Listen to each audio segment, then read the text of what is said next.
ሰላምን ጥዕናን ንኩልኩም ተኸታተልተይ ይኹን እንዳበልኩ ናብ ናይ ለማዓንቲ መደበይ ከኣቱ ኣብ ናይ ለማዓንቲ መደበይ ከምቲ ልሙድ ንዓኹም ንተኸታተልተይ የምህርዩ ኢለ ዝሓሰብክዎ መደብ ሒዘልኩም መፅእ ኣለኹ።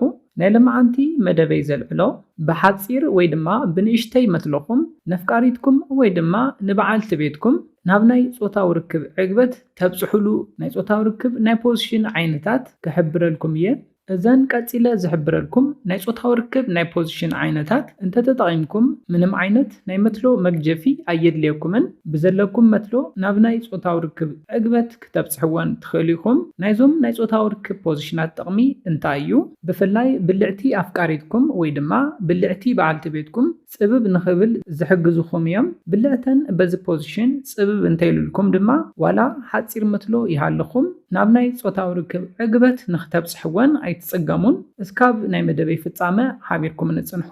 ነዚ ቻነል ሓደሽቲ ዝኾንኩም ሰብስክራይብ ብምግባርን ነታ ናይ ደውል ምልክት ብምንካእን ዝተፈላለዩ ናይ ፆታዊ ርክብ ናይ ጥዕና ከምኡውን ናይ ሓዳርን ናይ ፍቕርን ሂወት ኢንፎርሜሽን ትረኽብሉ ቻነል ስድራ ንኽትኮኑ ብኽብሪ ንሓትት። መደብና ናብ ብዙሓት ኣሕዋትና በፂሑ ብዙሓት ሰባት ትምህርቲ ንክወስድሉ ላይክ ጌርኩም ጀምርዎ። ስድራን ዝኾንኩምኒ እንዳመስገንኩ ናብ መደበይ ክምለስ። እቲ ቀዳማይ ብልዕቲ ደቂ ኣንስትዮ ፅብብ ዝበለ ንክኸውን ዝገብር ናይ ፆታዊ ርክብ ናይ ፖዚሽን ዓይነት ዶጊ ስታይል ንብሎ እዩ። እታ ጓል ኣንስተይቲ ተንበርኪኻ ንሕቖኣ ናብ ታሕቲ ስብር ኣቢላ ናብ ውሽጢ ኣእትው ኣቢላ ማለት እዩ። ንርእሳ እውን ናብቲ ትርኣስ ወይ ድማ ናብቲ ዓራት ኣቕርብ ኣቢላ ዝፍፀም ናይ ፆታዊ ርክብ ናይ ፖዚሽን ዓይነት እዩ። ነዚ ፖዚሽን ክትጥቀሙ እንተለኹም ኣብ ሓደ ሓደ ደቂ ኣንስትዮ ዝረኣይ ጌጋ ኣሎ።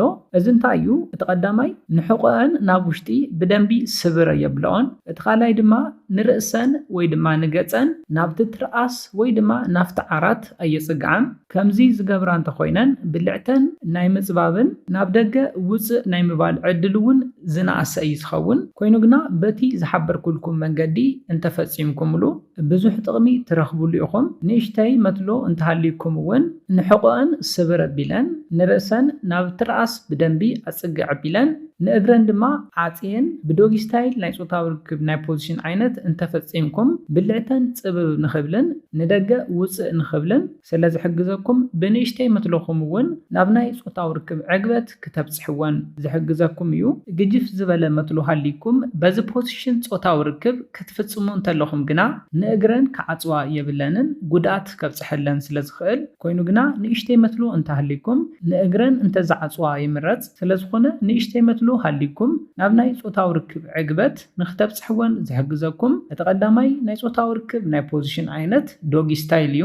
ካብዚ ብተወሳኺ ድማ ንጂስፓተን ብቐሊሉ ክትነኽእዎ ዝሕግዘኩም እዩ። ጂስፓት ተነኽኡ እንተልና ድማ ግድን ዕግበት ከም ዘሎ ክትፈልጡ ኣለኩም። ስለዝኾነ ነዚ ፖዚሽን እንተተጠቒምኩም ናይ መትለኹም ሳይዝ ከጭንቐኩም ኣይኽእልን። ኣብ መበል ካልኣይ ንሪኦ ናይ ፆታዊ ርክብ ናይ ፖዚሽን ዓይነት ድማ እታ ጓል ኣንስተይቲ ብላዕሊ ኮይና ዝፍፀም ናይ ፆታዊ ርክብ ናይ ፖዚሽን ዓይነት እዩ። እዚ ፖዚሽን እውን ሞዲፋይ እንዳተገበረ ዝመፀ እዩ። ብላዕሊ ምዃና ጥራሕ ዘይኮነስ ብኸመይ መንገዲ እንተኾነት እዩ ናብ ናይ ፆታዊ ርክብ ዕግበት ንኽተብፅሕወን ዝሕግዘኩም ዝብል እውን ክንርኢ።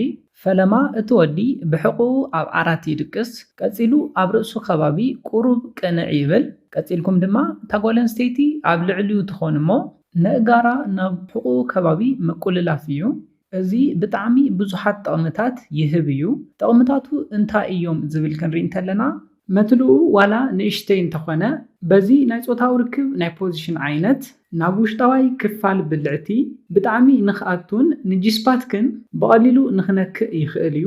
እቲ ካልእ ድማ ደቂ ኣንስትዮ ብላዕሊ ኣብ ትኾናሉ ግዜ ነቲ ፆታዊ ርክብ ዝመርሕኦ ንሰን እየን። ደቂ ተባዕትዮ ኣብ ላዕሊ ኣብ ትኾኑሉ ግዜ ንስኹም ብዝደለኽሞ መንገዲ ነቲ ፆታዊ ርክብ እንተደሊኹም እንዳቐልጠፍኩም እንተደሊኹም ድማ ቀስ እንዳበልኩም ብዝደለኽሞ መንገዲ ንዕግበትኩም እንዳዳመፅኩም ትኸዱ ኢኹም። እታ ጓል ኣንስተይቲ ብላዕሊ ክትከውን ከላ ድማ ንሳ ብዝደለየቶ መንገዲ ንጂስፖታ ደልያ ብምርካብ ንኽትዓግብ የኽእላ እዩ። ነቲ ፆታዊ ርክብ እውን ባዕላ ዝደለየቶ መንገዲ ቀስ እንዳበለት ንኽተስተማቕር የኽእላ እዩ። ካብዚ ብተወሳኺ ድማ ፊት ንፊት ገጽ ንገጽ እንዳተረኣኣኹም ንስምዒትኩም እንዳተገላለጽኩም ፆታዊ ርክብ ንኽትፍጽሙን ደቂ ተባዕትዮ ድማ ብተወሳኺ ነጥዋተን እንዳሓሳሰኹም ንከናፍረን እንደሰዓምኩም ተወሳኺ ዕግበት ንኽትህብዎን ዝሕግዘኩም እዩ። መትለኹም ንእሽተይ ምዃኑ ከይፈለጣ ብሉፅ ጾታዊ ርክብ ንኽትፍጽሙን ዕግበት ንኽረኽባን ዝሕግዘኩም እዩ።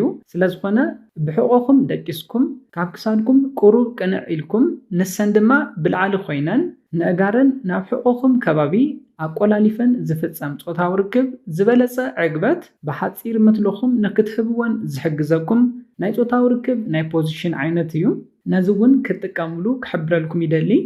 ኣብ መበል ሳልሳይ ንሪኦ ሓፂር መትሎ ዋላ ሃሊኩም ናብ ናይ ጾታዊ ርክብ ዕግበት ንኽተብፅሕወን ዝሕግዘኩም ናይ ጾታዊ ርክብ ናይ ፖዚሽን ዓይነት ድማ እታ ጓል ኣንስተይቲ ብሕቑኣ ደቂሳ ንእጋራ ናብ ማእገርካ ሰቒላ ዝፍጸም ናይ ጾታዊ ርክብ ናይ ፖዚሽን ዓይነት እዩ።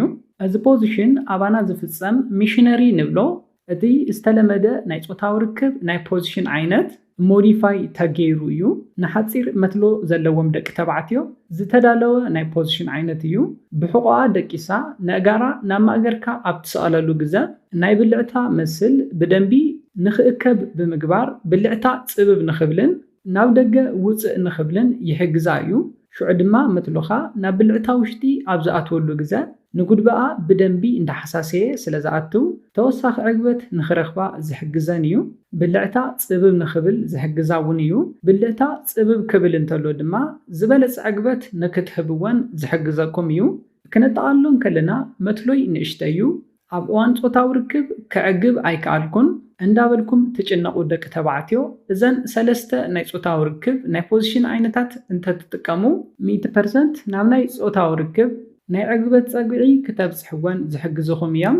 ኣዕጋባይ ተናፋቒ ጾታዊ ርክብ ንኽትፍጽሙ ብሉፅ ኣዕጋባይ ጾታዊ ርክብ ከምኡውን ተናፋቒ ዝኾነ ጾታዊ ርክብ እውን ንክተሕልፉ ዝሕግዙኹም ሰለስተ ናይ ጾታዊ ርክብ ናይ ፖዚሽን ዓይነታት እዚኦም እዮም ነይሮም። ዋላ ንእሽተይ መትሎ ይሃልኹም እዘን ሰለስተ ናይ ፖዚሽን ዓይነታት ተጠቒምኩም 100% ክትዕግብዎን ከም ትኽእሉ ክትፈልጡ ኣለኩም። በዓልቲ ቤትካ ወይ ድማ ኣፍቃሪትካ ንእሽተይ መትሎ ከም ዘለካ እውን ከይፈለጠት ኣዕጋባይ ጾታዊ ርክብ ክትሕልፉ ትኽእል ኢኹም። ነዚለ ናይ ለማዓንቲ መደበይ በዚ ክዛዝም ካብ ናይ ለማዓንቲ መደበይ ዝኾነ ሓድሽ ነገር ከም ዝሓስኩም ተስፋ ይገብር። ነዚ ቻነል ሓድሽቲ ዝኾንኩም ሰብስክራይብ ብምግባርን ነታ ናይ ደውል ምልክት ሓንቲ ሻዕ ብምንካእን ክተተባብዑናን ስድራ ክትኮኑናን ብኽብሪ ንሓትት። መደብና ናብ ብዙሓት በፂሑ ብዙሓት ኣሕዋትና ትምህርቲ ንክወስድሉ ላይክ ሼር ምግባርኩም ኣይትረስዑ። ሓሳብ ርእቶኹም ንቻነልና ንምዕባይ ስለ ዝሕግዘና ሓሳብ ርእቶኹም ብኮሜንት ግለጹልና። ብኻሊእ መደብ ብኻሊእ ሓሳብ እስካብ ንራኸብ ሰላምን ጥዕናን ንኹላትና ይቕኒየለይ።